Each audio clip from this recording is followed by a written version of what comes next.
السلام عليكم ورحمة الله وبركاته. ازيكم حبايبي؟ عاملين ايه؟ اهلا بيكم في قناتي نكهة البيت طعم وريحة.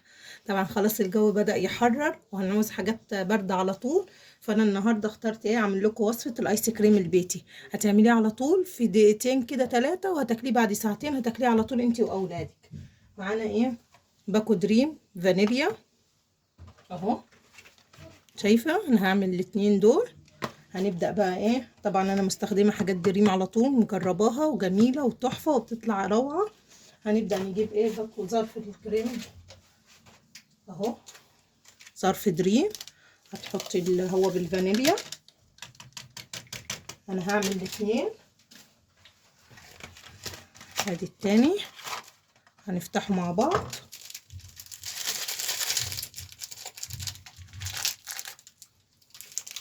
ده هو التاني، افتحه كويس بس عشان ينزل كده. حطينا ظرفين من الايس كريم بتاع دريم اللي بالفانيليا.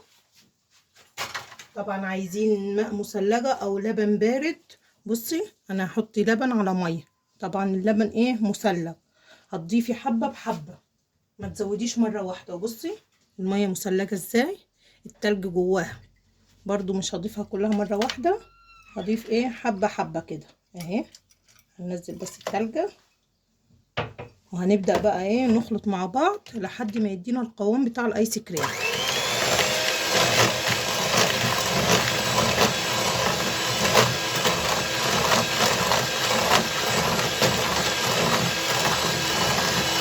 هتفضلي تخلطي بقى فيه لحد ما يدينا القوام. بس هقولك على تركايه كده، هنحط ايه، عندنا برضو كريم شانتيه بتاع دريم، برضو هنحط معلقتين منه، هيديله طعم وغناوة وطعم تحفة، وهيديله ايه، ريحة الكريم شانتيه كأنك بتاكليه من بره جاهز. هنفضل بقى نخلط كتير 3-4 دقايق كده لحد ما ايه، القوام يتماسك. بصوا حبايبي القوام بتاعها، بصوا كده اتماسك مع بعض اهو. بصي الكريم شانتيه هيديله طعم خرافه زي اللي بنشتروه من بره واحلى كمان اهو. خليكي ماشيه في اتجاه واحد. انت طبعا ممكن تعمليه بلبن بس او بميه بس، انا حبيت اوريك الطريقه، انا حطيت الاتنين مع بعض. شايفه المنقار ده كده دليل ان هي ايه، ناجح الايس كريم 100%. شايفه؟ هنحطه بقى في علب تلاجة، في علب محكمة الغلق، عشان هنحطه في الفريزر. هجيب العلب وهوريكم. بصوا حبايبي انا كده بعد ما فضيتهم، بعد ما عملتهم في البولة وفضيتهم في علبة للتلاجة، حطيت عليهم شوية ايه، شوكولات شيبس. انت عندك بسكوت اوريو ماشي، عايزة تخليه سادة براحتك، انا بس حبيت ايه، ازينه للعيال. بصوا حطيته في هنا، وهحطه لمدة ساعتين في التلاجة. هخليه هنا دلوقتي. هنعمل ايه دلوقتي؟ هنعمل بالشوكولاتة. بصوا هنستخدم برضو دريم بالشوكولاتة، ايس كريم بالشوكولاتة. هستخدم ظرفين معايا، ادي باكو ودوباكو. هعمل اتنين وهنشتغل بيهم بنفس الطريقة اللي احنا عملنا بيها الفانيليا. بولة نضيفة عندك اهو، هتفضي الظرف كله، تفضيه كله. وادي التاني. اهم حاجة تسيبيه ساعتين في التلاجة في الفريزر عشان يمسك معاكي ويبقى زي ايس كريم بتاع بره بالظبط، وهتبطلي تشتريه من بره. بصوا كده الظرف اهو التاني. هنحط برضو ايه، كريم شانتيه. احنا حطينا معلقتين على الفانيليا، هنحط معلقتين على الشوكولاته. وبرضو هنحط اللبن، حبه لبن مش كتير.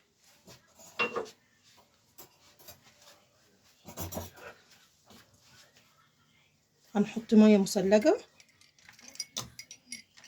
اهو، برضو مش هنكتر، لو عاوزنا هنزود براحتنا. وهنبدأ بقى ايه، نخلط فيهم لحد ما ايه، يتماسك معانا.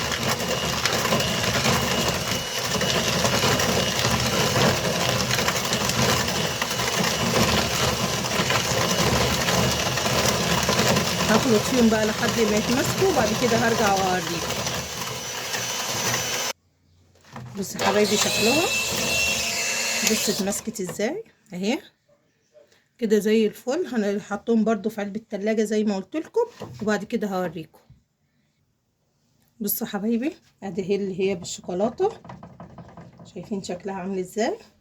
هنحط عليها ايه، حبة شوكولاتة شيبس برضو اهو بتحلي الطعم.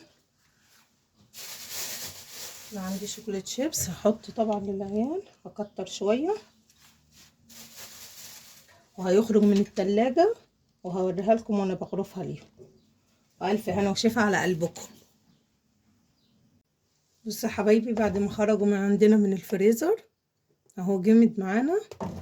هناخد بقى ايه، هنقطع كده، شايفين كان عايز يقعد شوية كمان بس انا حبيت اوريكم.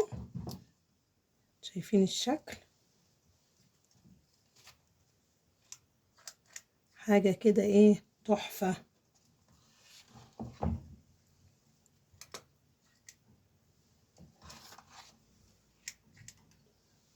شايفين بولة الايس كريم، هتعمليه في البيت ولا اروع. عندك صوص شوكولاتة ماشي، عندك صوص كراميل ماشي. بصي حاجة كده تحفة، مش هتبطلي تعمليه في البيت اهو. شايفين حبايبي،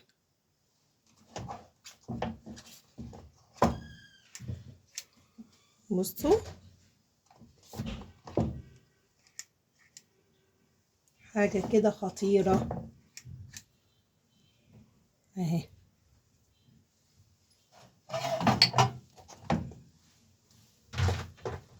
ألف هنا وشفا على قلبكم.